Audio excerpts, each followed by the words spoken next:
Good evening and welcome to the Village Board meeting for the Village of Pleasantville. Today is Monday, July 24.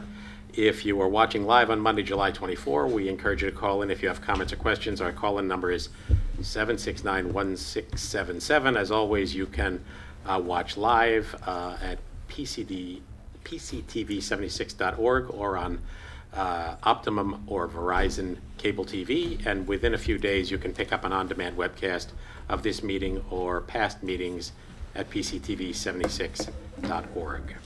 So we have a few announcements to make, but let's start off with the happy announcement of a new appointment in our police department. Chief Erik Grutzner is here. Erik, welcome. You want to describe this new plan?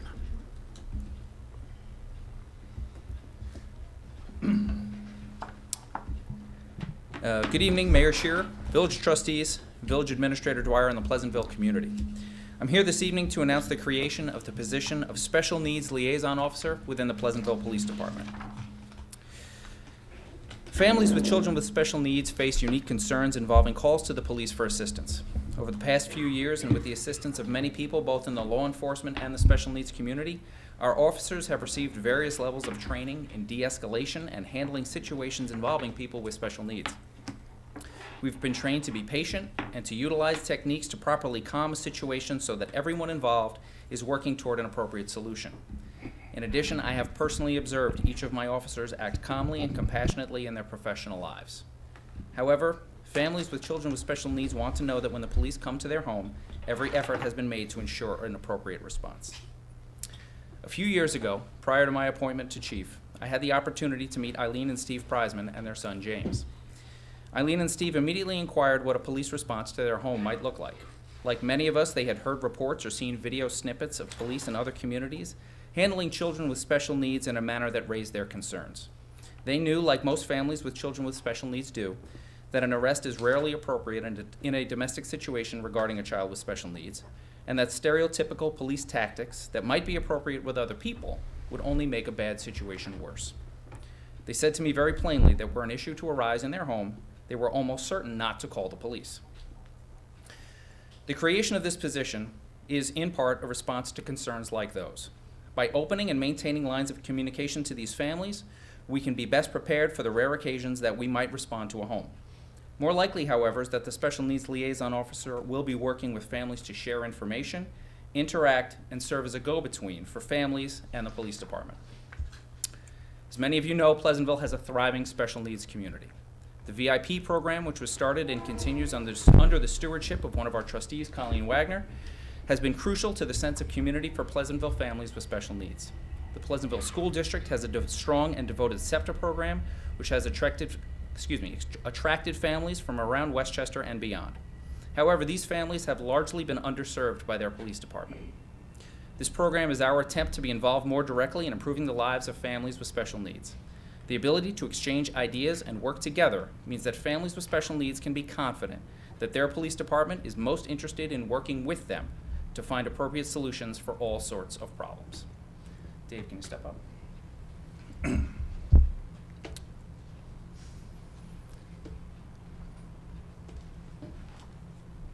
Of critical importance to this program is the work ethic, personality, and compassion of the officer assigned.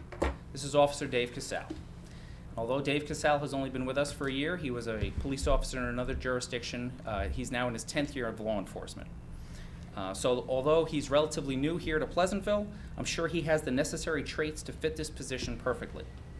Even if you've only met Dave once, you probably remember his sense of humor and outgoing personality. However, Dave is also passionate about this assignment and the part he can play in assisting families in Pleasantville.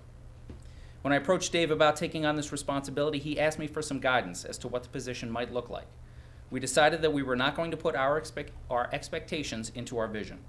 We hope that the community accepts our offer of assistance and works with us to formulate the best way forward. We are happy to allow the program to grow organically and see where it takes us.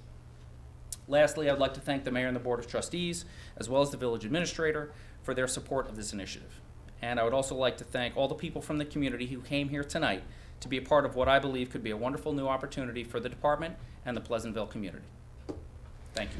So I want to congratulate both of you. Thank you, Chief, for your role and leadership in this. Thank you, Officer Casal, an ideal candidate for this and certainly an asset to our department. I know there are lots of folks here from the school district, and School Board President Angela Vella is here. Angela, did you want to offer a couple of comments? Sure.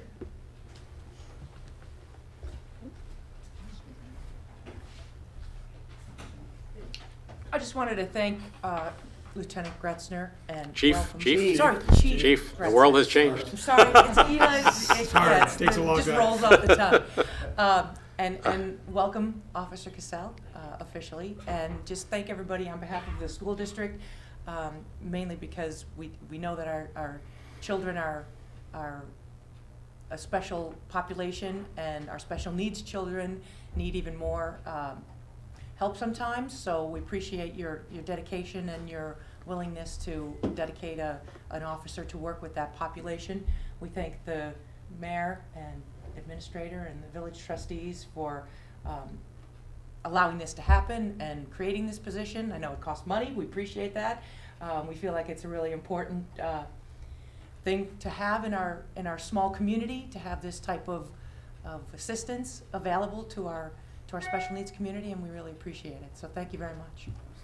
Thank you for that, Angela. It's, I think I can speak for all of us in saying we are always pleased and have had plenty of reason to be pleased lately about the effort of the police department and the men and women who staff it to reflect the needs and interests of the community, and this is obviously a front and center example of that. So thank you for doing what you do in good times and bad, and thank you for thinking creatively about ways to do a better job in serving community policing. So, Officer Casal, thank you, sir. Glad to have you in the trenches in multiple ways as an officer here and in this new role serving the special needs community. So, and thank you, Chief. I just wanted to mention too, I wanted to commend the chief for putting this together. We've worked a long time with this population. I think it was 2 years ago. We had a forum, a roundtable here on how we meet the needs, and every child has challenges. But when you have a child that has mental illness or true disability, the challenges are frightening. There's isolation, and you need all the help you can get. So I'm thrilled that you are joining their team and our team, and I look forward to lots of great things to come for all these families who really need support and assistance. So thank you so much. Greatly appreciate it.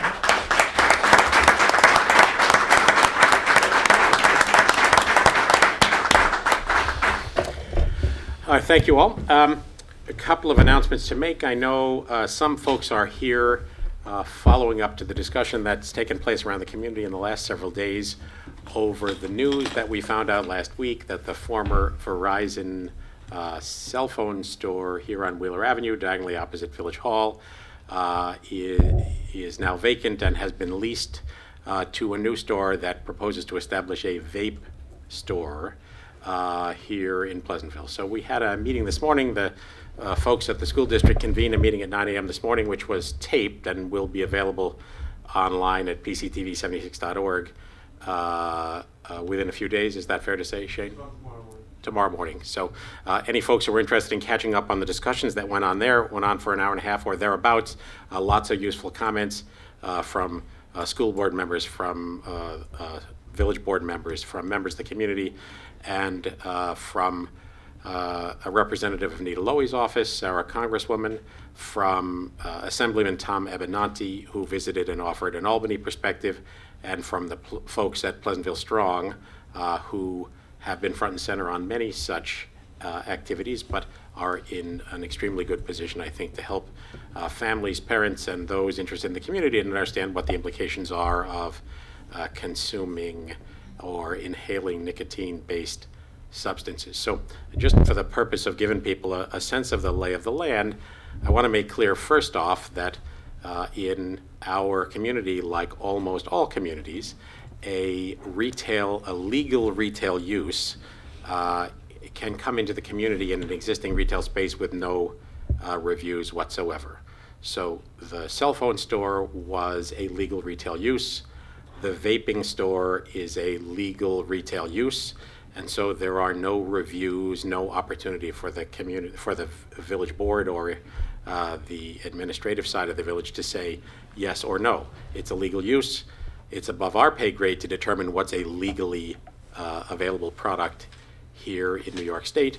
And the result of this, obviously, is lots of folks were concerned about that. And I think all of us are concerned about any circumstance where young people in particular are encouraged to pick up what I think most of us would agree is a potentially dangerous activity. So we have inquired to our legal counsel about the ways in which a community like ours can address the potential locations for stores like this. Any such law that we might enact would be a law going forward and would not change the rights of this store to occupy the storefront that they have leased.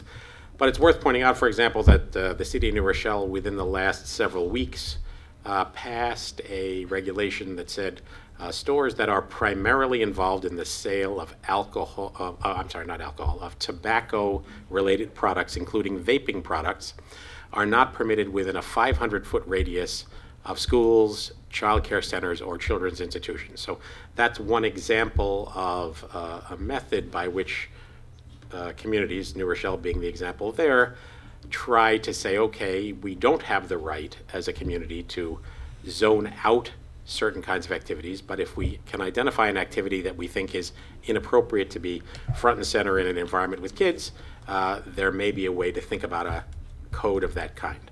Recognize in the village of Pleasantville, for example, that a 500-foot radius around schools and child care centers might, for example, have rendered that storefront unavailable for this purpose, but there would be plenty of other storefronts that would be outside that radius. So we'll be looking at that. Our legal counsel is doing a bit of a research effort on our part to find out how these matters have been dealt with elsewhere in New York State.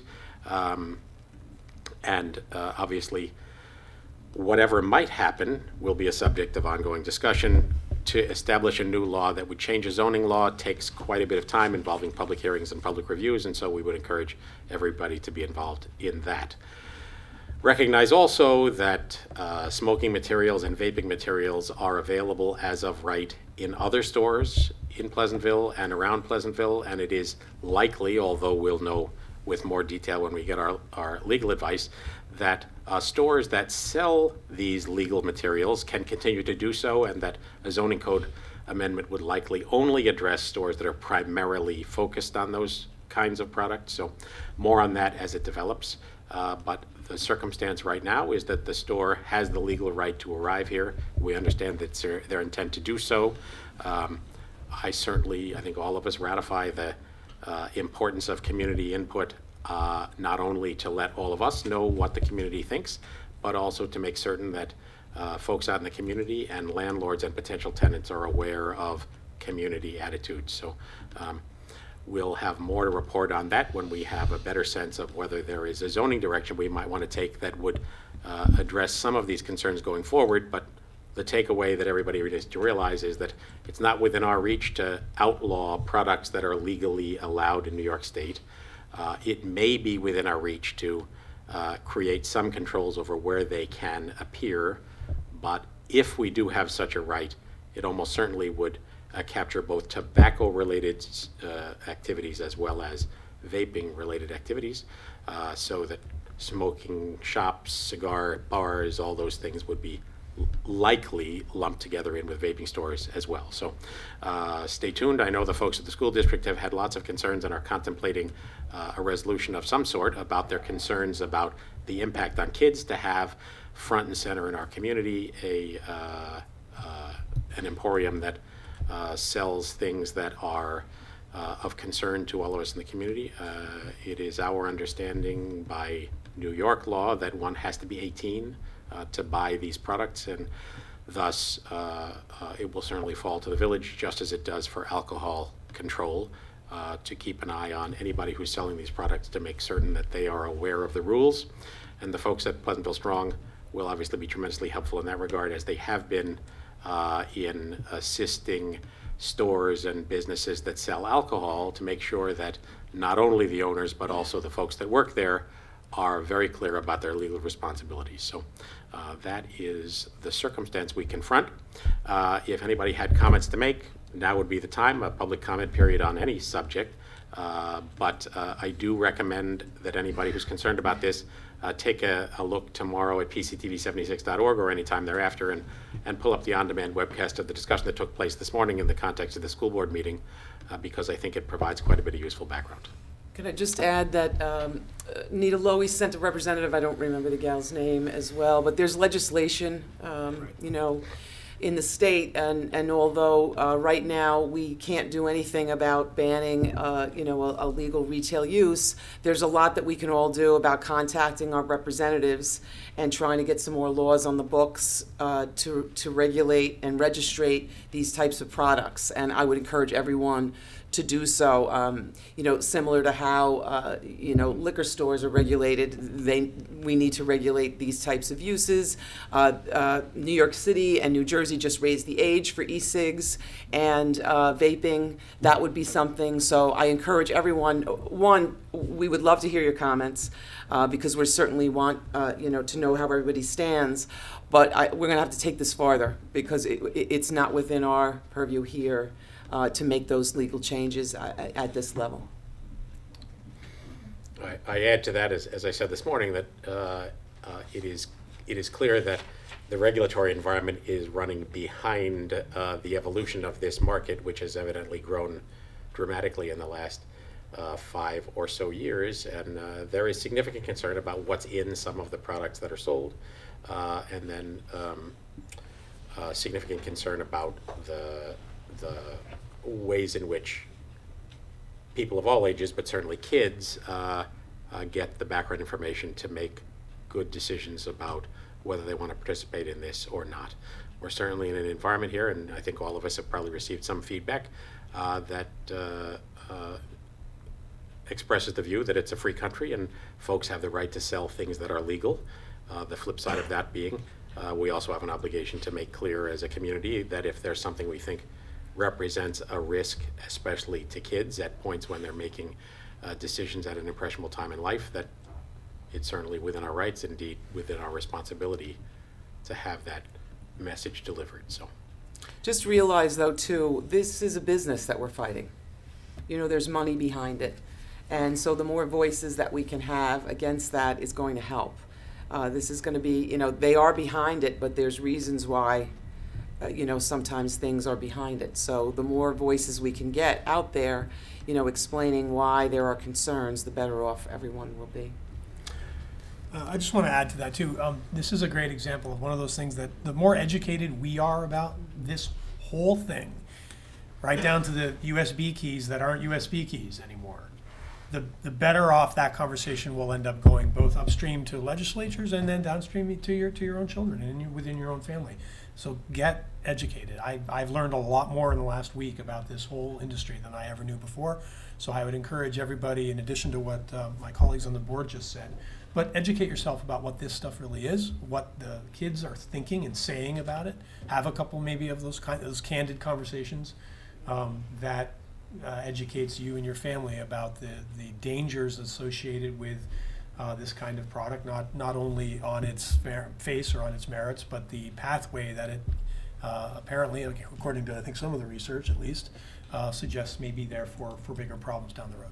So I'd encourage you to do that as well. Pleasantville Strong has their first our first official gathering in September, but we're reconvening and perhaps going to put something together about e-cigs in the next month, which I think would be great. Also, it was discussed today, and I just like to say it here, is there's a wonderful presentation that Student Assistance Services does, and they've done it for us many times. It's called In Plain Sight, and it talks about all these crazy gadgets where kids can hide things that they shouldn't be hiding, and I think they're going to be trying to do that at back-to-school nights. I also want to mention, because there were some people surprised there today, that vaping products are sold here in Pleasantville. Right. They're sold in a lot of the mini-marts. So it's not as if vaping is coming to Pleasantville in this store. I mean, this store is going to get a lot of attention. We're on a train line. It's, that's one of the reasons why people come here, but it's here. these products are here, so, and if you find something in your home and you don't know what it is, call the police, or you can also call Pleasantville Strong, and we can help you maybe identify what some of those things are if you're just not sure. So if there are any folks that had any comments they wanted to offer, we'd be happy to hear them. Otherwise, we'll certainly continue this conversation, and you'll hear from us as we explore our legal opportunities. As a follow-up to our. State your name. No, Angela Vella. Where do I live now? Sutton Place. Just to follow up after our meeting this morning, which I think was really well attended, and I thought it was great that Nita Lowy sent, her name was Merrill Harris, right, to make a statement about the laws that, the legislation that she's trying to pass at a federal level.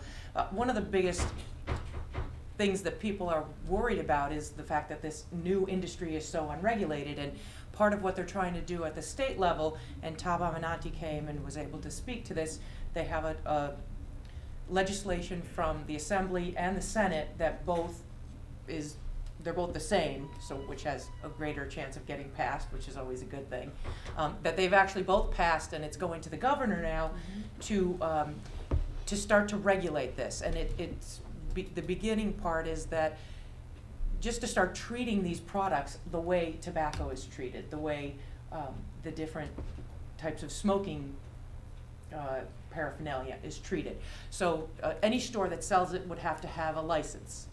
And that's the first step, so that there can be some oversight. And then he talked about putting some other regulations in place, and they don't know what that will look like yet, but putting other regulations in place to try and put some controls on this, because I think one of the biggest problems is that you don't necessarily know what's in these products. Right. So there could be formaldehyde, which is a known carcinogen. There could be diacetyl, which when inhaled causes permanent lung damage. It's called popcorn lung, because it's a flavoring that's used in microwave popcorn, and they've had problems with it in factories. So when our kids see these flavors and they go, oh, I want, bubblegum flavored e-cig, an e-cig, it's marketed specifically to the kids based on these fun, good tasting types of names, and that's the danger, is that these things may be fine for consumption in terms of food, being okay by the FDA, but they're not necessarily okay for inhaling into your lungs. So there's a big difference, and I think we need to start to look at what these products are, what's really in them, and start having some type of regulation around it. So I think those are great first steps that our legislators are already working on. And then the second biggest piece is educating our students. I know that Pleasantville Strong has talked about vaping at different events in the past. Sounds like we need more of these types of education sessions, because it's going to be very in our face now, and in the faces of our children, and it'll be harder for them to ignore. So we need to make sure they understand, because I think there's a big misconception, especially amongst kids, that this is okay to do because it's not as bad as smoking. And part of the marketing's trying to support that, right? The marketing is out there going, definitely. oh no, this is fine, this is healthy, it's great. Definitely. I saw some stuff. And while smoking is really bad for you, and that's been proven, this is bad for you in a different way. So you're not inhaling smoke, but if you smoke for a couple years and then you stop, your lungs can actually heal. With some of this stuff, the damage is permanent. And for developing young children, the damage is even worse because it affects their development. So we really want to make sure that our parents understand and that our students understand the dangers of this, and so we can get the point across to them. So we thank Pleasantville Strong for everything that they've been doing, and we'll continue to work with them to get this message out there. So thank you. Thank you, Angela. Thank you. Anybody else have anything they wanted to add to that? All right, then the other point I wanted to make, and you'll hear us do this halfway through our resolutions, is there were some emails flying around this past weekend about the zoning code changes that we are going to post tonight for a public hearing for discussion on September 11. We try not to have public hearings on matters of significance during the August month when obviously lots of folks are away. So we're going to post a public hearing tonight for September 11th. And that public hearing, as you will hear when we get to that resolution, is about zoning changes, most of which arise out of our master plan process, and most of which are based on changes in the downtown business district. There are some clarifications and cleanups in various other areas of the zoning code, and the one that was under discussion on this email exchange was the regulations that control human habitation of outbuildings, which is essentially the conversion of a garage or something of that kind into a habitable space. That has not been permitted under the code for a very long time. There's no change in that anticipated. What was proposed was to add a little more clarity to what that means, and that's what's proposed in the zoning code. So anybody who has any interest in that or any other subject about our proposed rezoning, which we've talked about quite a bit in multiple sessions and which arose, as I say, out of the master planning process, Monday, September 11 at 8 p.m. will be the occasion when we have the formal public hearing on all these changes, and anybody's comments will be included on the record. If you have opinions about that beforehand and would like to send an email, you can send it to me, to Patty, to any trustee. We'll make sure it gets included in the public record as well. But I just wanted to make a clear point that the discussion that was going on around about the web this weekend implied that we were establishing some sort of new regulations on what folks can do with outbuildings like garages, and the answer is that is not what's anticipated.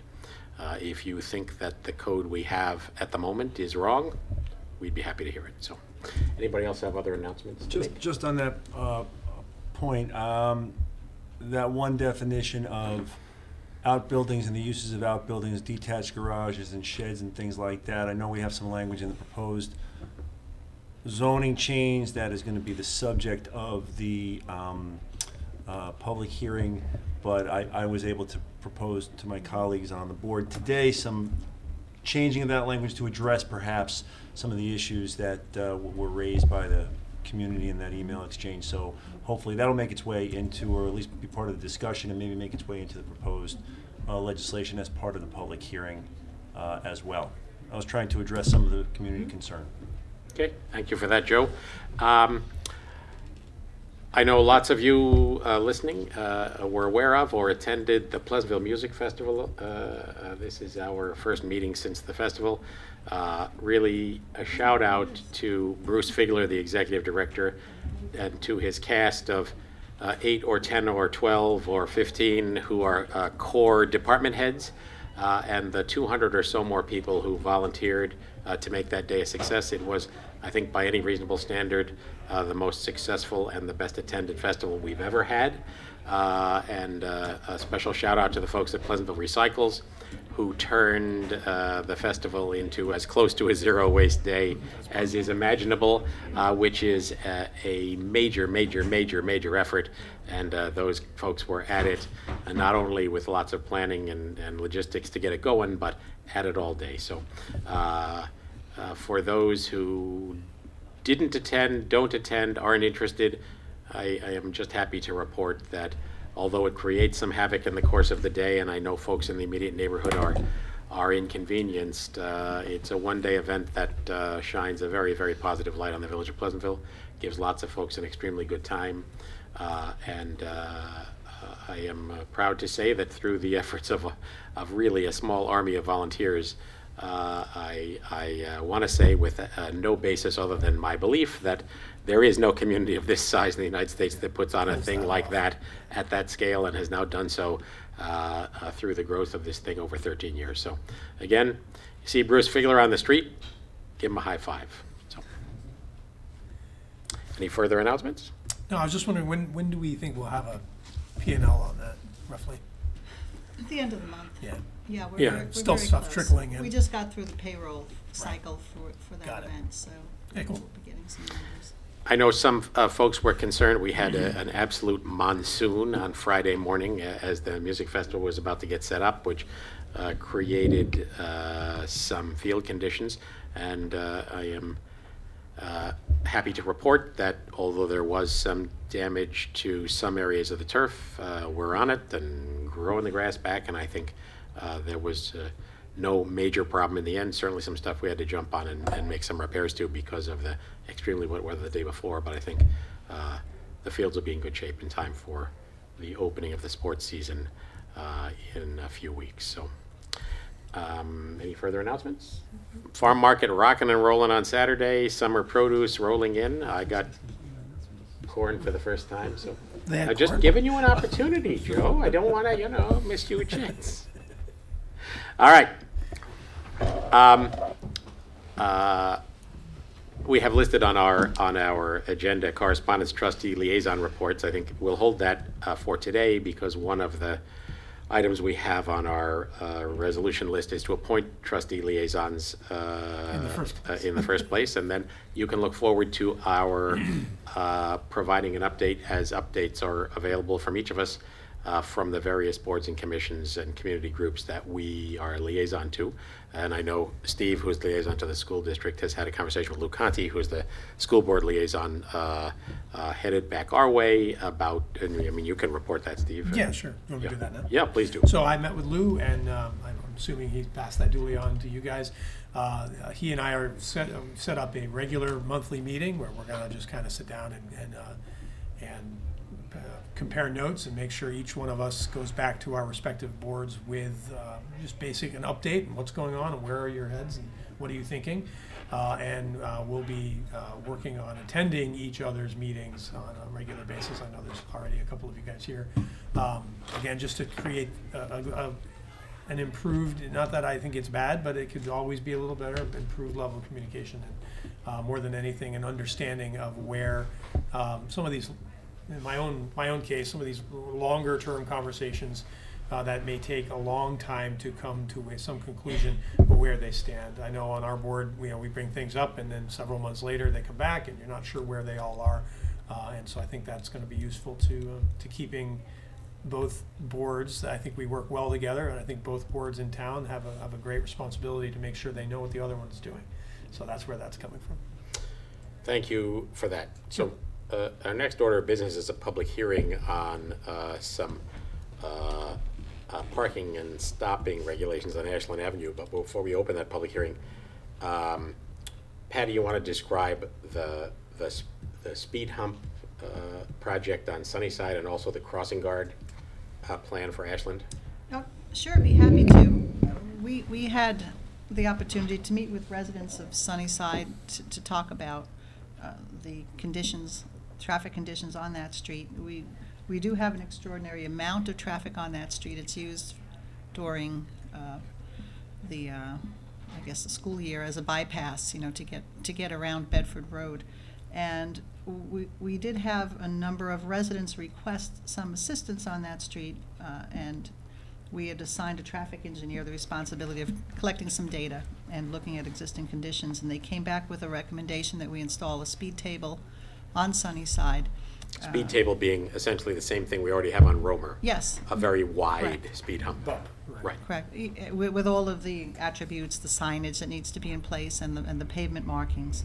So we are in contract to do that with a company called Arrow Paving. It should be in within the next 2 weeks. So that will be in place prior to school opening. On Ashland, we were asked to look at the situation at the middle school driveway to see whether or not we could make some improvements there to alert drivers of the activity and the conflicts that take place there. And we've come up with some regulations that we think will assist in keeping traffic flowing through that intersection and also assisting pedestrians that are walking. We're going to be taking away one of the crosswalks that currently create almost a 4-square crosswalk system there. We'll be pulling up a sidewalk on the, I guess it's the northwest corner. Next to where the new house is being built. Correct. And we are going to be putting a crossing guard there. But that's not the sidewalk on Ashland. It's not the sidewalk that parallels Ashland, it's that little curve It's that the starts curve heading down around. towards the school, but then. Where the new ends. house is being, where the house is being Right, renovated. but the point is, we're not tearing out the sidewalk No, on no, no, no, Ashland. no, no. We're tearing out that little curve that goes Correct. towards the school and then stops at Right. grass. We're just taking that part out because that sort of leads people in the to the wrong place. So we're gonna be, I think, funneling people to an appropriate crosswalk that goes from a sidewalk to a sidewalk into the school. So the local law that is proposed for this evening would regulate parking within 75 feet of that middle school driveway on both sides of Ashland Avenue. It basically prohibits it during school days and school hours. All right. Thank you for that. Is there a motion to open the public hearing on a local law amending Chapter 173 Vehicles and Traffic, Section 173-64, Schedule 16, entitled No Stopping Certain Hours, Ashland Avenue? So moved. Second? Second. All in favor? Aye. Welcome To the- to the public hearing on Section 173. We actually have public. So, as Patty already reported, this is a fairly straightforward proposal. What it suggests is that we would establish a no stopping certain hours area on Ashland Avenue on both sides of the middle school driveway, 75 feet in each direction from the middle school driveway, from 7 a.m. 4 p.m. Monday through Friday, except in July and August. And in both directions, on both sides of Ashland Avenue. So the text would add to our Section 173-64, Schedule 16, no stopping, Ashland Avenue on the east and west side from 7 a.m. to 4 p.m. Monday through Friday, except July and August, no stopping 75 feet north and south of the intersection with the school driveway. So no stopping means it's not okay to stop. And drop your kid off. We end up with a lot of people who idle in no parking zones and feel as though it's okay because they're in the car and they could move. But the reason we are attempting to clear the cars from this area is to improve the viewing distances so that in a circumstance, especially at school drop-off and pickup, when you have kids crossing in fairly heavy flows, we don't end up with a circumstance with the area where all that activity is going further impeded by cars who are too close. Any comment on all of that? Yeah, I mean, just, I don't want to paraphrase what you said, but one of the real issues here is when people are waiting for their children to be picked up, they don't want to drive down into the middle school thing, and they just wait at the top at Ashland, and they just sit there and wait for their child to come up from the school and get in the car and leave. And what that does is create that section near the driveway a one-lane road. So then you've got somebody coming one way in a suburban and somebody sitting there at the corner in their suburban waiting for their child to come out of the middle school, and then you have somebody who's trying to get out and they're late and they're mad and they gun it, and you've got a kid crossing the road and maybe it's raining, and the whole idea of this is that it can't be a one-lane road. It's got to stay, traffic has to be able to move freely through that area. So and as the mayor said, no stopping is very different than no parking. Parking means you're leaving the car there. No stopping means you can't stop there. So if it's pick off and drop off, you can't wait. You can't show up 20 minutes before drop off or pick up and just wait for your child to come. You're blocking the road, and that is an unsafe condition. So we are not trying, I've heard this from people, so I just want to make this perfectly clear. I have used that drop off, not idling, but going down into the area and back up a long time. It is not, we're not doing this to make people's lives around drop off and pick up more difficult. We are really focusing, and that's also why the crossing guard is coming into play, into making this a safer environment for our children to get in and out of that school. So I just want to make, there's a tendency sometimes to think we're just coming up with these regulations to get in people's way and make them late for work or miss a train. I was accused at one point of making somebody miss a train because we were insisting on certain rules being followed so nobody died. We don't sit up here trying to come up with ways to make everyone miss trains or make their lives difficult. We are trying to make that area a much safer. Not all the trains. No, we're just trying to make it a much more safe environment. And I have personally witnessed some of these, and I'm sure people who've spent enough time at that intersection know exactly what I mean. Where the skin goes up on the back of your neck, how close it was to having a kid crippled or dead.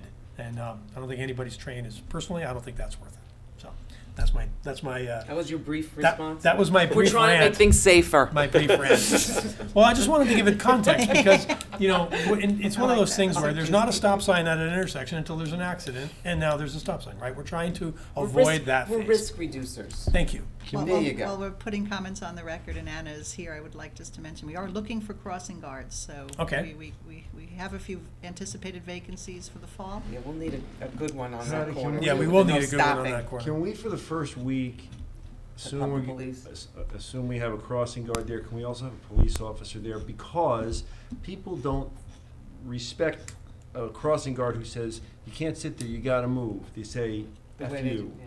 We'll take They that under do. advisement. They, The chief and I will a discuss police that. officer standing there can say, ma'am, you gotta move, sir, you gotta move. And they'll do it. listen because they're police officers and they should. They should listen to the crossing guards too, but they don't. So perhaps just to get people used to the idea that you can't I think park that's a good here. idea, if we can do it. Well, we're certainly going to have an increased police Thank you. presence at the Just, first just, couple just weeks at that of school. time. Maybe this is something you can discuss too with Lou. I know in the past they've done things with traffic and they've put it in the packages to the kids at school. Doable? So perhaps something could go, I've already asked Peter for an explanation. We'll give you that written up drawing, to yes. Great. include. So yes, that's a great idea. So until kids are delivered to school by drone, everybody's going to have to work a little harder. That's a great uh, idea, Peter. As That's a great idea. it would create other problems. Unrelated to this legislative action, this same concern exists where Ashland meets Bedford, where you have folks who tend to sort of pile up along the curb there, waiting for their kid to come out and walk in that direction. And frequently the last car has practically got its bumper sticking out into Bedford Road. There is a clearly marked zone there as well where you can't be, and we just ask everybody to follow that. So any comment from the public on the proposed parking regulations? Call in 769-1677. All right, is there a motion to close the public hearing? So moved. Second. Second. All in favor? Aye. Aye. One more announcement I should have made earlier and forgot to, and that is that in work session prior to this meeting, we met with a couple of folks from our Conservation Advisory Council, specifically about the work they have been doing to update the village wetlands map, which is a map that indicates areas where there are watercourses and wetlands in the village, and to square that up with our existing wetlands ordinance, which is a set of guidelines about what can and cannot be done in the area of these wet properties. The Conservation Advisory Council has come back to us with a number of recommendations, one of which is, and perhaps the most consequential, is to increase the buffer from 50 feet around a wetlands to 100 feet around a wetlands. And the 100-foot regulation is common in lots of other communities. Ours at the moment is 50. But we've invited Conservation to come back. They happily accepted at a meeting in September, at a televised meeting, to show the map, to explain the circumstances that have led to their recommendations, so that folks can get more familiar both with the idea that even under the current code, there are a number of things that limit what you are permitted to build or do adjacent to wetlands. And in the proposed code that Conservation has brought to our attention, an increase in the buffer from 50 to 100 feet. So we'll have a public meeting in September to have that presentation, and prior to any change in the actual wetlands code, we'd have to have a required public hearing. So plenty of opportunity for people to comment. With that, let's go to our resolutions. Number 120, Steve. Resolved that the Board of Trustees hereby appoints Erik Grutzner to the position of Police Chief effective July 24th, 2017, at a salary of $165,333 in accordance with the management agreement. Said appointment is subject to a probationary period of not less than 12 weeks to a maximum of 52 weeks, and further resolved that the Board of Trustees hereby authorizes the mayor to sign the management agreement with Erik Grutzner. Is there a second? second. Happy development for the village of Pleasantville. As I think most of you know, Erik became the acting chief late last fall when our previous chief left with a work-related injury. Erik has been serving since then and doing an effective job as the leader of this department. Witness the discussion we had earlier tonight. The civil service laws require that he pass the civil service test for chiefs. At that point, he had done so for a lieutenant. No surprise to anybody, he not only passed it, he passed it easily, which brings us to the occasion tonight where we are in a position to appoint him officially to the post. Any comment? Yes, I think we have those. Okay. So I want to just go on record with one thing here. I struggled with this actually a lot, and not specific to our town or to our chief or to police or to any of that stuff, but more regarding the trajectory of the expense side of the balance sheet in municipalities across the country. And it's a problem that I think every municipality deals with, I think every school district deals with, is how do you juggle the cost side of what we do and also look your constituents in the eye and tell them you're doing whatever you can to keep their tax burden as low as it can. So I did struggle with this a great deal. I've talked to a lot of people about it. I've talked to my colleagues on the board about it. I've gotten to where I can support this, and so I'm a yes, and I'm very happy, Eric, to be able to do that. But I did want to say for the public that it was a tough decision, it was a tough discussion, and I am still worried about that trajectory. This doesn't change that. But I was able to get to yes, partly on the strength of the individual we're talking about and the changes and the developments and the trajectory of the police department that our town has, and I'm very, very happy with it. And I've been nothing but impressed with every one of the encounters I've had with members of our police force. So that's my comment. Thank you, Steve. Any further? I do. Okay. So I too have struggled with this. I know that Erik Grutzner has been an exemplary officer.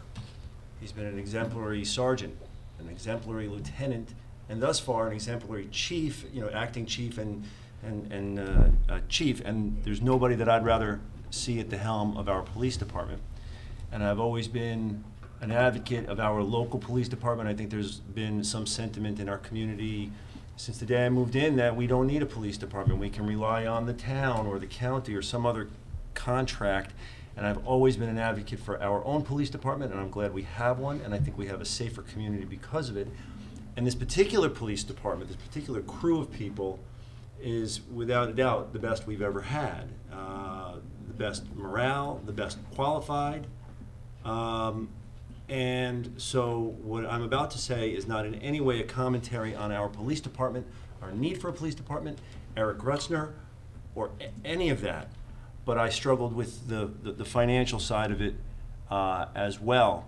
And the way I see it, not only our police department, but many of our departments are the direction that our salaries are going overall are, in my view, if they continue in this way, we are not going to be able to sustain it. And so struggling with that, trying to come up with numbers that work, I have a number in my mind that is something less than what is in this resolution. Something more, substantially, in my view, than what Chief Grutzner is making now, and certainly substantially more than what the next paid person in the police department is making, and I think puts our chief, whoever that may be, right in the right spot in terms of relationship to other communities and other chiefs. So I feel like that number I could have said yes to. I tried to. We discussed it in executive session. We discussed it in detail. Tried to express to my colleagues why I think they ought to agree with me, but they don't, and that's quite all right. I don't mind. Everybody has their own vote, but although I would love to vote yes, I want to appoint Erik. I want to vote yes to appoint Erik to be our chief. I can't say yes to this number, and I'm going to be voting no.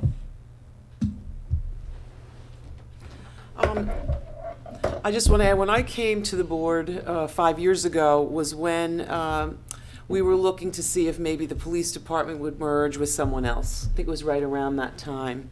And there was a lot of discussion about that, and unhappily we didn't. I don't think it's easy to be a police officer today. It's not a job that I would want. And as far as the chief goes, I feel as if the chief's position is our ambassador to our community. And I like the way that Erik has conducted himself And my hope is that his mentorship and his leadership and his example will be contagious to all the other officers. Not to say that we're lacking, but I certainly think that if we're going, having a police department is expensive. I think that's somewhere where I want to put our investment and our money. But I want all of our officers to be like you are, Chief, and to be at all the events and to be partners. And I feel as if you're the right person to lead us there. So I thank you, and I look forward to good things. I too will be voting yes on this. I'm a yes. And I just want you to know that every single one of us, and I think I can speak for Nicole, who is away today, our fifth trustee, who I can report would also have voted yes, struggle very, very hard every time we spend money on anything.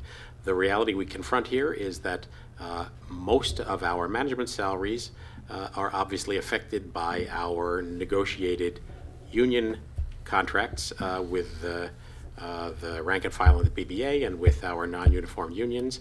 And there is a lot to be said about the lay of the land and how those contracts get evolved and how they relate to the world of Albany and the regulations we confront. But this salary by no means makes Erik anywhere near the highest paid village chief in Westchester.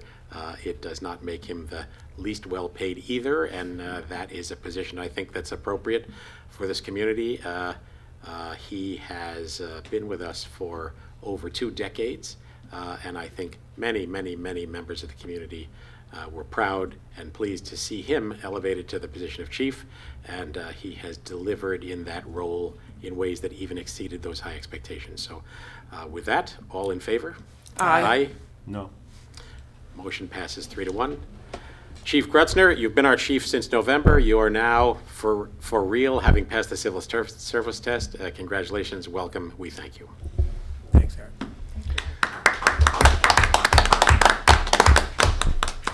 I have the next one. 121, yes. Resolved that the Board of Trustees hereby approves. Oh, do we have to read the? Yeah, bill? we do. We do. Oh, you didn't read it, did you see? Yeah, I didn't, what, would I read what, the resolution? He did. Oh, you did. You Oh, did. sorry, You I'm made a motion, sorry. you seconded it, and then we had a Sorry, yeah. conversation. Yeah. Resolved that the Board of Trustees hereby approves the local law amending Chapter 173, Vehicles and Traffic, Section 173-64, Schedule 16, entitled No Stopping Certain Hours as follows. So it's what we were discussing before on Ashland Avenue, on east and west side, from 7 to 4 p.m. Monday through Friday, except July and August. There is no stopping, 75 feet north and south of the intersection with the school access driveway. Is there a second? Second. Any further comment? This is the matter we just discussed in public hearing. Should we have a follow-up schedule though on the idea of having the police part of the initial phase-in, or would that be something we don't need to add? I mean, I don't think that would be part of the resolution. I think that's an operational piece that we'll certainly Okay. go to. Fair enough. I mean, we will definitely have, as we have in past years, I'm speaking for the chief, but he'll say no if I'm speaking out of hand. We enhance our police presence at the beginning of school for the first couple of weeks, Yeah, not only to make sure that everything happens safely, but also to try to reinforce to folks who are busy and on a tight schedule and dealing with crazy traffic that there is some baseline requirement that everybody live within the rules because they're to keep everybody safe. And you'll communicate this obviously to the guys that there's now this new rule and it's part of, all right, of course. Maybe we get some big stickers. We put them right on the cars. I think you just no put some stopping. put those backup strips in front of the car. Be like the Hertz place with the don't back up. Yeah. Yeah. All right. Yeah. Right. All in favor? Aye. Motion approved. 122, Jeff. Jeff. Jeff. Joe. Trustee Jeff. I'll be We've Jeff. never had a Jeff. Resolved that pre-check register dated July 24th, 2017 is hereby approved as listed below for the fiscal year 2016-17 from the general fund, $1,946.08, and for fiscal year 2017-18 from the general fund, CM Special Purpose Fund, Water Fund, Capital Fund, Refuse Fund, and Trust Fund for a total of $609,287.34. Is there a second? Second. Any comments or questions? The general fund number in that CM general purpose fund, that's mostly from the start of the new fiscal year expenses, right? That we. Yes, Yeah. correct. It looked like most of that stuff was the annual kind of Yeah. taking the teeth. Yeah, it's a big number. And what is CM, general purpose again, if you can, or special Well, purpose? that could be a trust fund. It could have anything from Parkway Field Park money, Okay, Parkland Trust money. Actually, I think that's what that is because we worked on the pedestrian bridge over. oh, right. That would from- be, that, actually, I think you're right. That Right. makes sense. I think did we move money to that? We took money from that to pay for the bollards and other Got it. things. It was also, that's a big number, it's that perma payments in there. That You mean makes in the- general fund? Yeah, Yeah, in it's the general just fund. such a big number. So That's the that's workers' new comp, fiscal year. workers' Yeah. compensation Yeah. insurance. So the mention was just made, I don't know, those of you who went to the music festival may have seen it, thanks to Jeff Econom and to some assistance we got from County Fabricators, our neighboring steel fabricating company on Marble Avenue. We now have a dramatically improved bridge between the parking lot on the Henkel side of our fields and the fields themselves. Used to be a sort of a one-lane wooden bridge. It's now much wider, much grander, much more solid, with steel guardrails on both sides. A dramatically better circumstance, especially when we have a big event, football games, et cetera. So thanks to Jeff for that. Thanks to the folks at County Fabricators who assisted us with a contribution on that behalf. A happy development. And just to add to that, it is now wide enough on the parking lot side, on the, the Henkel side, to fit a police car or an ambulance. So we can get a car onto that field now with that bridge, which I have always felt was a very Those are important thing. pre-approved cars. Yes, Yes. not your cars. We have a Yeah. bollard, we have a security Okay. bollard in Thank you. between. Not your cars. But I've always felt like that's an important thing to be able to get a vehicle out there if we needed to. All right, and then the last thing, and frequently these things come up as one talks about the check register, the number of pool-related things. The Pleasantville Pool is at the height of its season. It's obviously well through it, but if you haven't been up to the pool, it's worth a visit. We made improvements to the pool house several years ago and have now substantially better lockers and showers. And this year, substantial improvements to the concession, a new operator, new equipment, a dramatically expanded menu, and positive feedback on all sides. We have some further improvements planned. If you haven't been to the Pleasantville Pool lately, take a look. And if you're interested in a prorated membership for the balance of the year, call the folks at the rec department. All right, all in favor of the check register? Aye. Aye, motion approved. Joe? No, Joe. No, me. No. Steve. Steve? Jeff. Not Jeff. Jeff did one, and then Joe did one, and now it's Steve. Chris, no. Bill, Jack. Okay, so resolved that the Board of Trustees hereby approves the following mayor's liaison appointments to boards and committees. This is what the mayor was alluding to before. For the Recycling Committee, the Beautification Committee, and Sustainable Westchester will be Trustee Asquith. For the School District, the Conservation Advisory Board, and Food Chester, the Farm Market, that'll be myself, Trustee Lord. For the Chamber of Commerce, the Fire Department, and the Library Board will be Trustee Stargiotti. For the Architectural Review Board, the Planning Commission, the Parks and Recreation Advisory Board, and the Zoning Board of Appeals will be Trustee Griffin Wagner. And PCTV, PHDFC, and Pichotto will be Mayor Sharon. Is there a second? Second. As mentioned, we'll be having a sort of a report out periodically in a public setting, just so that all of us hear what's going on with these various groups and folks in the community can hear as well. All in favor? Aye. Aye. Motion approved. 124, Colleen. Resolved that the Board of Trustees hereby approves the supplemental contract from BFJ Planning for downtown zoning code revisions for an amount not to exceed $4,300.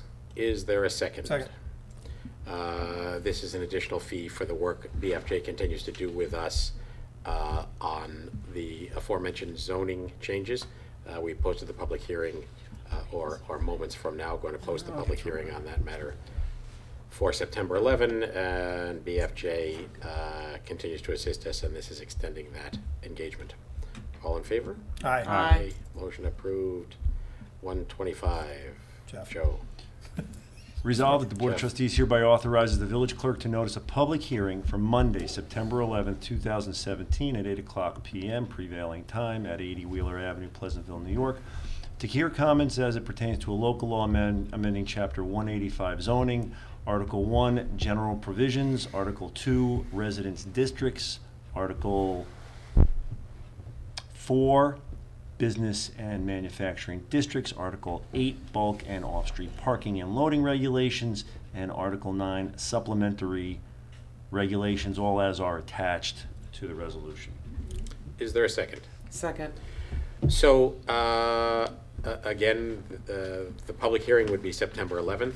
The core of this are some significant changes in the downtown business district, especially on the post office side of Memorial Plaza, where we propose to permit 4-story buildings where currently is at a max of 3.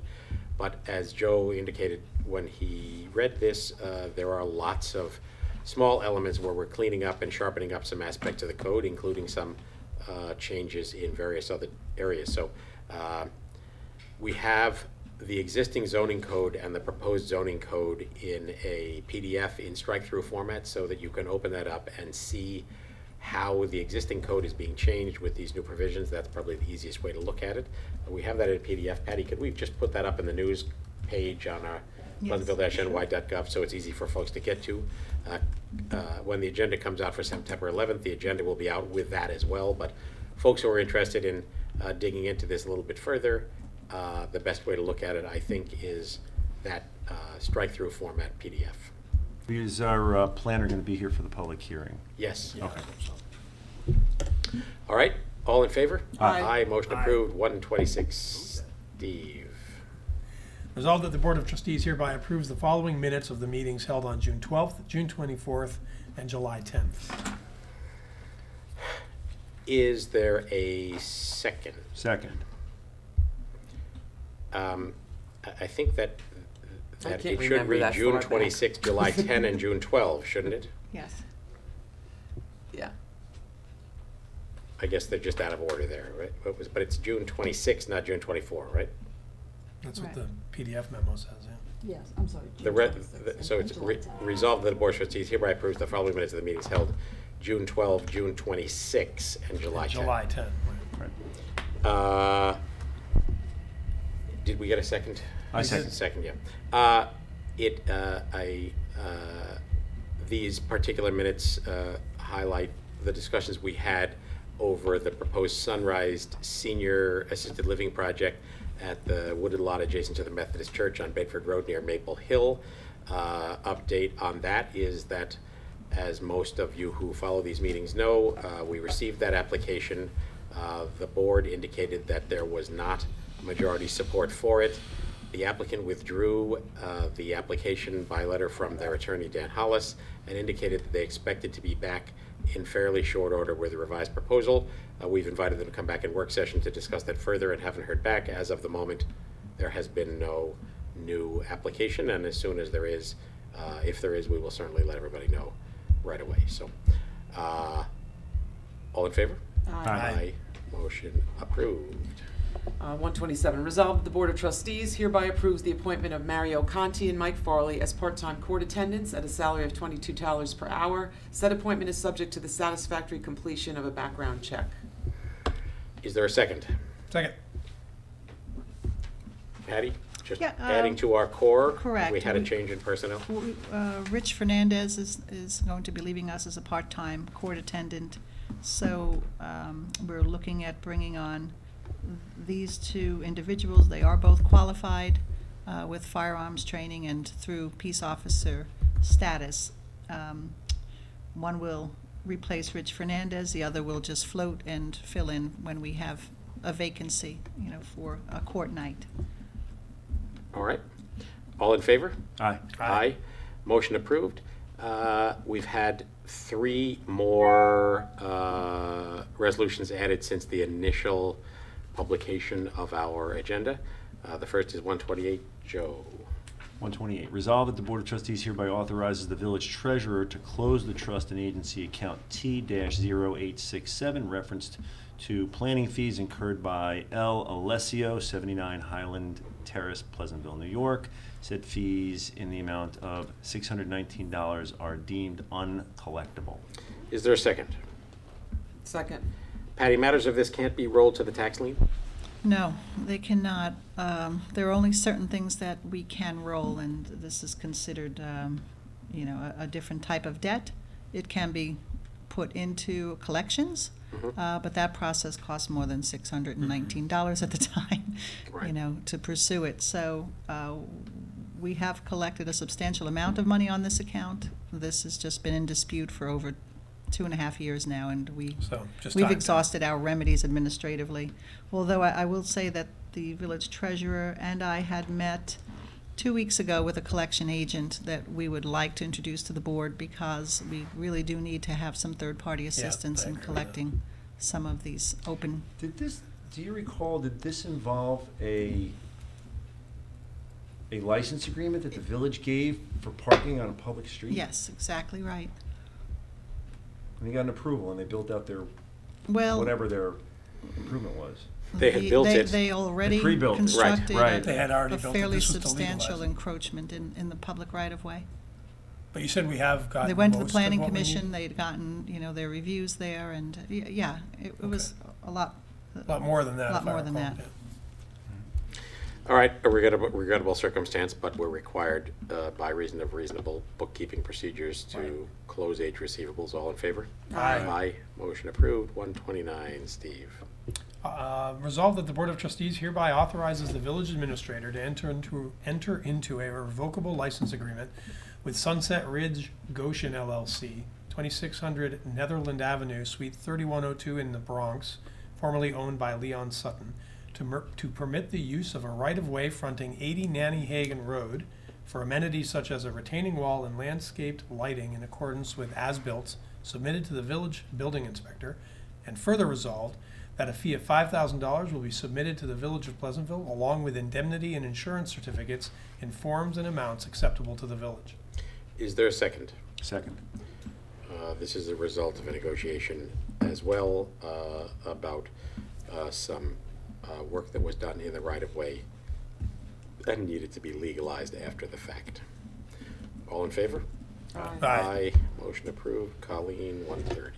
Whereas bids were received on Monday, July 24, 2017 for tree removal and pruning. Now therefore be it resolved that the Board of Trustees, based upon the recommendation of the Superintendent of Public Works, hereby rejects all bids and further authorizes the village clerk to renotice requests for bids for tree removal and pruning. Is there a second? Second.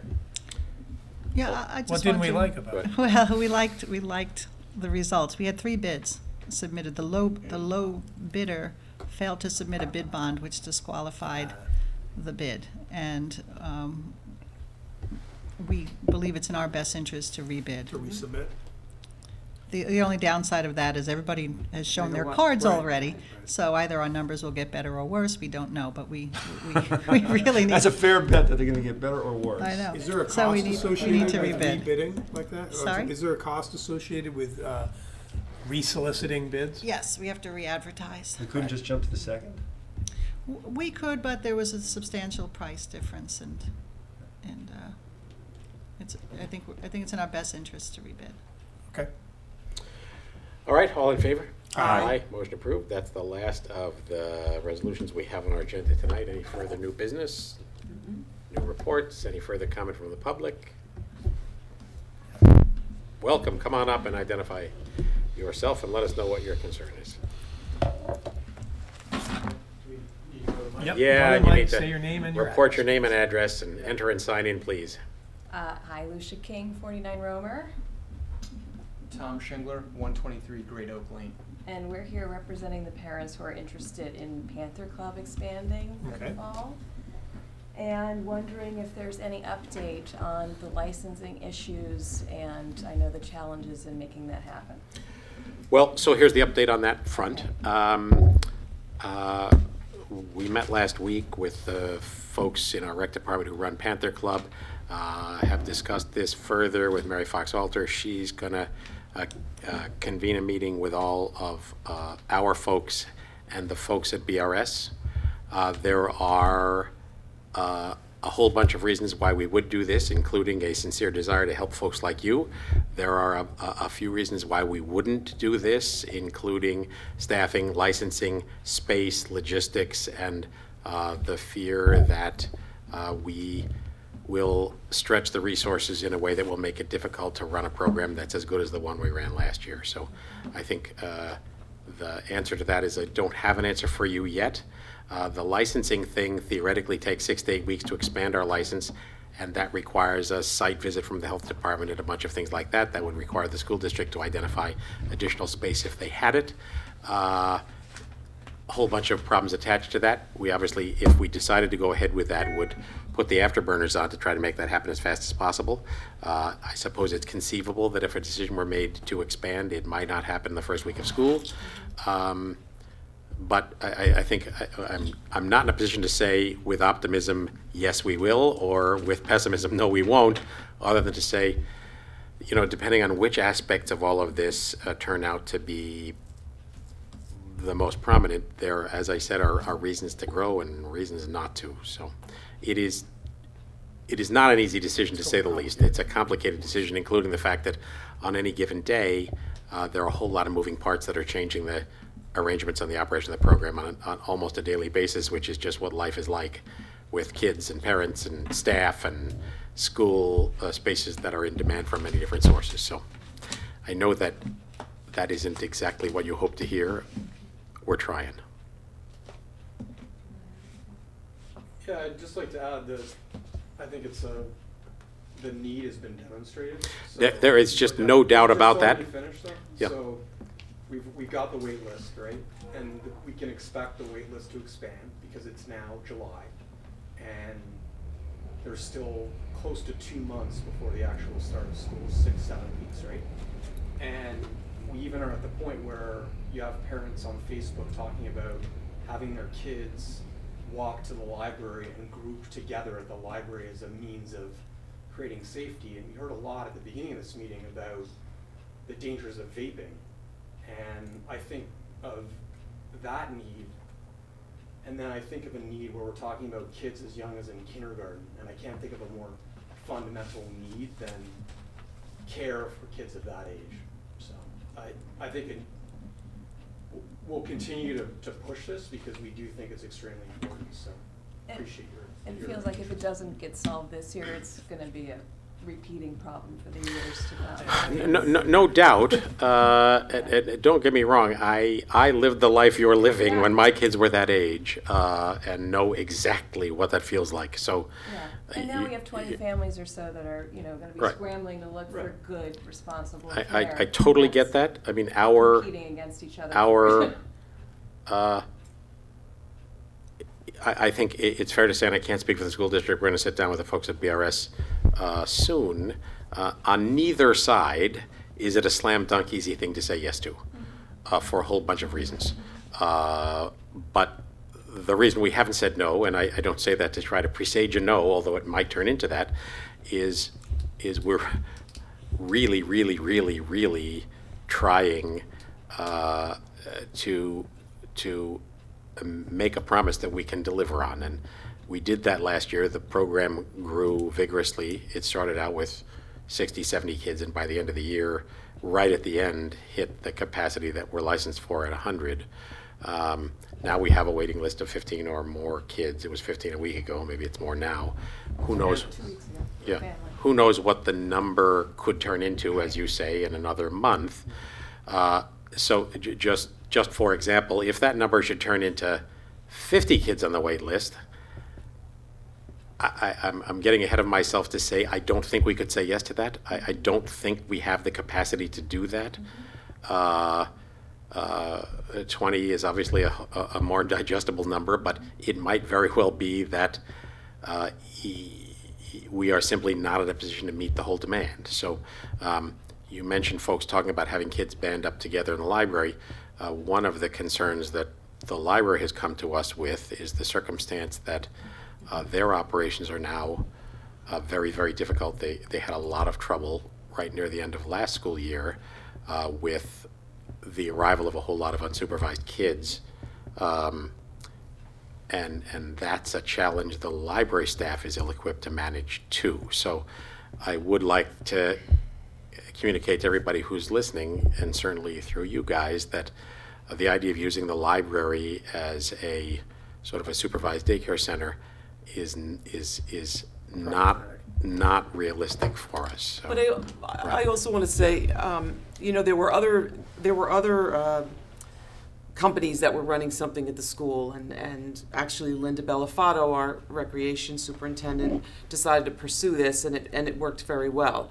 If you're looking for somebody to say that the first day of school it's going to be open, it's doubtful. I mean, right, we're heading into vacation time. The agencies are telling us 6 to 8 weeks. That's under a best case scenario. But I have to say that, you know, that is not our responsibility. We'd like to do it. And if somebody wants to let their kids go to the library in kindergarten, that's not on us. You know, so we're trying to do the best that we can, but we're not going to put something out there that we can't do well. You know, and I sort of say, well, you know, then you're going to be forced to put your kids in the library. That's not really fair. We're trying to do the right thing. We don't want to tell you we can do it or not do it, but there's no way this is going to happen by the first day of school. Well, that's good to know. So I mean, I don't see it happening. Is that being unreasonable? I want to tell them the truth. Yeah, I don't want them to come back here next week and think, do we really have a chance? I mean, under the best of circumstances, are we really going to have a spot for you? I want you to know what you need to do, because I appreciate that. it's a terrible place to be in. But, you know, I mean, the school, it's busy. I know what goes on up there. I've been up there. It's a It's a capacity. moving target all the time, and it's not just Panther Club that's in the school. I certainly can't speak to all the things, but there's a lot of things going up there. So on any given day, let's say we have 5 or 6 classrooms, then we have 4, and then we move somewhere else, and then we go somewhere else. So it's not a matter of that we have the whole school either. So I just want you to know what you're in for, Yeah. and I want to be direct and honest, if that's okay. No, I It's- appreciate okay. that, because we're all sort of Yeah, in the what to lurch do. now. I mean, I wouldn't Figure it out. want you to not have something somewhere for Yeah. your children Right. to It's not go that the we first day of don't school. want to find a way to No, get I there. Yeah. understand. It's just Yeah. realistically, I it's understand. probably going to It's- be hard. Yeah, it's- and we're trying to be direct as well, right? Right. So I'll speak for my wife and myself, we've already started. There are a lot of folks who Of want to course. hear. Working to hire a babysitter. We're telling you what we're hearing, we're representing people. Yeah. We sent an email that wasn't responded to, we were here at the last meeting, so Mhm. we were looking for an update. Yeah. So we wanted to share what we had in terms of update and hear what you had to say. Understood. So we're hoping to have this meeting this week. Peggy was away last week, so we're going to try to make that happen this week. I know Mary was working on getting everybody together, and that will be the moment where we can really see whether these resources can align and what the timeline would be to make it happen, if we can make it happen. So I would say the answer is very much in question. Okay. Certainly And for this also year. maybe, you know, there's all these, there's Mothers of Facebook and Pleasantville and all this, and I'm not saying they can do it, but maybe there is another place that could, where there could be an organized meeting ground. You know, I mean, there's a lot of other venues in our village, you know, for after school, so it may not be for this year that we're the only one. There may be other options. You know, talk to the library, talk to some of the churches, talk to some of the other schools. I don't know what they have in mind, but there's a need. Yeah. You know, and if someone, you know, had the oomph to do it, maybe they could get it rolling, you know, so, May I make a comment? yeah. Sure. Gotta come You to the gotta come mic up. so people can hear it. I know that in the initial conversations that we've had with the people that run your program, there's restrictions on, there has to be 35 square feet per child Right. available. And that's not just classroom space, there needs to be appropriate large area space. And that's a So- licensing piece, so. And that's And part of the it license. doesn't include certain spaces also, you know, like, in that figure, it doesn't include Right, things that you so think it would. It's more complicated than just opening up another classroom. Yes, it for the is, kids. it is. Because there's parts to the licensing that require large areas for the kids to all be in together to do certain activities or whatever. So it's a conversation that is Mhm. bigger than just Find opening another classroom. classroom or two. Yeah, So that's why it's so complicated. Thank you. thanks, Angela. All right, thank you for coming, and we're trying. All right, any further questions, comments, concerns? Motion to adjourn, So moved. second? Second. All in favor? Aye. Good evening, thank you all. Our next regular meeting is 2 weeks from today, Monday, August 14. See you then.